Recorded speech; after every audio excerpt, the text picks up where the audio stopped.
Approximately 15 years ago, my wife decided that I should become a principal for the day in New York City. I went to the organization and said, I want the toughest school in New York. I ended up on Rikers Island. I met with young men 16 to 24 years of age who had been dealt a very bad deck of cards. I thought back to my youth in Pennsylvania and I said to myself, had I been a young man of color and had I done some of the things that they did, I could have ended up in Rikers Island. So what was a former business executive going to talk to these young men about? It was about their future, which they thought did not exist. I did an analogy for them between General Motors and a drug cartel, both money-making machines. I told them, you're obviously working for the wrong machine. And I broke down General Motors into all its operating heads, and I asked each of them, what are you good at? Well, I'm not good at anything. I said, come on, you're good at something. Finally, a kid said, I'm good at numbers. I said, there's something called finance. Another young man said, I'm good with people. There's something called HR. And they thought this whole conversation was really interesting. At the end of that conversation, I asked each of them, okay, whether you get out sooner or later, who's going to be there for you? Who's going to help you get a job? Who's going to help you get an education? The answer, zero. Not a relative, not a friend. Light bulb, I said to myself, what would happen if I were there for them when they got out? That's how I created Getting Out and Staying Out, GOSO. So at GOSO, we reshape futures. We help young men avoid re-involvement in the criminal justice system through education and employment, with the hopes that this would lead to financial independence and self-sufficiency. So how do we do this? And I'm going to get to it, but I want to talk to you about our clients and give you a snapshot of the stressors they face before they even come into contact with the criminal justice system. The odds are stacked against them. 98% of our clients are men of color, poor, and underemployed. 40% are homeless. 50% have mental health issues, whether it's the trauma of incarceration or the trauma of living in communities that are plagued with violence, specifically gun violence and lack of resources. So what does GOSO do? We get to work. We believe reentry starts the moment the person has contact with the legal system, and we follow them throughout. We believe GOSO is one of the most effective reentry programs in New York City for young men ages 16 to 24 because of our holistic approach. And what does that mean, a holistic approach? We have something we call the 3 E's: education, employment, and emotional well-being. Education. At GOSO, we have on-site GED classes Monday through Friday. We have vocational trainings. We have tutoring. We have college support to help our clients get the degrees, the educations that they choose. What is the second E? Employment. We have an employment development program we call GOSO Works, where we place our guys in paid internships that then turn into full-time employment. So wonderful. We have education and employment. It all sounds good. But what is the pillar of all this? Emotional well-being.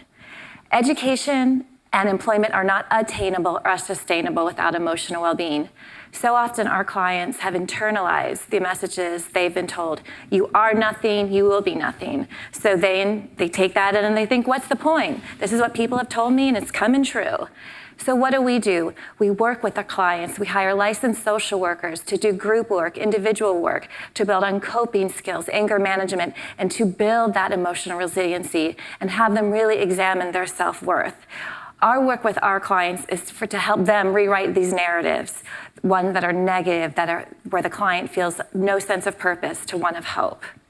So while our approach is holistic and individualized, it's not prescriptive, what is universal is our advocacy and our court advocacy.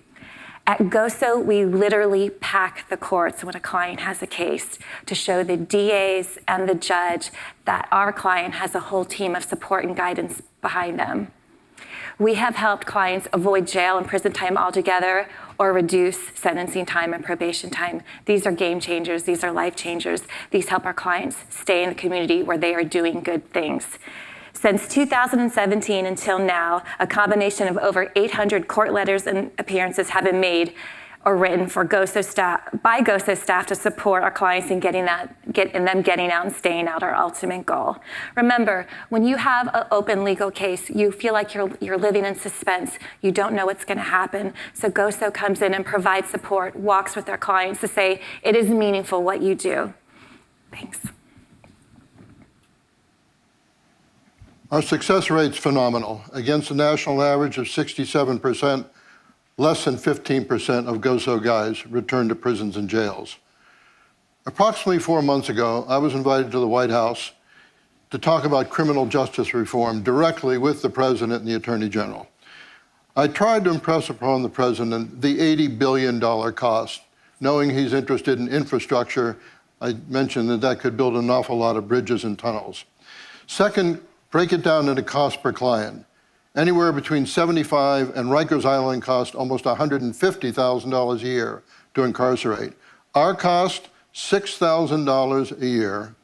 That includes a 3-month paid internship, and ready for this, 75% get hired after that, proving, once again, all they needed was a chance.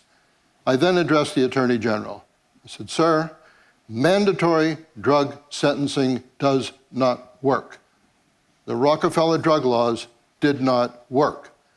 That's how we ended up with 2 million people incarcerated instead of 200,000. As I looked around the room, I was impressed with one thing. There were Republicans and Democrats, liberals and conservatives, all working together across the aisle. Not something that happens a lot in Washington, but there they were in criminal justice. The whole concept being programs rather than prisons. The one thing about GOSO is, and all of us here are concerned about how we spend our money, our initiatives. And I want to talk a little bit about that later. So I do want to talk about one of our clients. His name is Joe. But what I want to make it clear is our GOSO guys, we call them leveling our guys, they write their own success stories. It's not that we do for them and to them. We work with them. So I want to talk to you about Joe, 17, just graduated high school, arrested for the first time with a felony, quickly sent to Rikers Island. He's devastated, scared. He's reconsidering what his future might look like. He's bailed out. He quickly comes to GOSO because he learns about GOSO while at Rikers, and he jumps into our programming, our job readiness curriculum. He gets a job through our employment program. He's enrolled in community college. He's in group therapy. He has an individual therapist just to work on building all of the 3 E's, education and employment and emotional well-being. This is over a period of 2 years.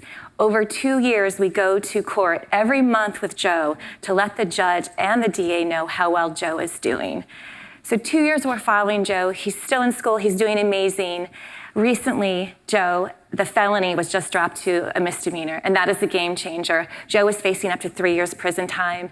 Now he can stay in college, help his mom pay his bills, and continue to be the active community member, student, employer, son that he wants to be. That's a game changer, and it ultimately proves that we are so committed to our clients, and we just work through them through the whole process. And hopefully when the legal process ends, we'll still be with them.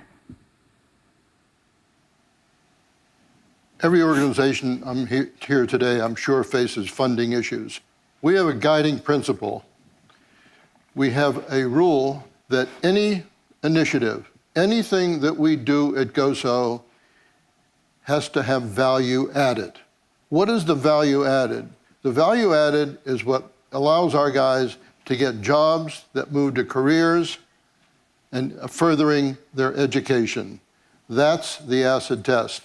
Because if we do our job, they're going to continue to do their job and produce the results that allows getting out and staying out to be the organization that it is. Thank you.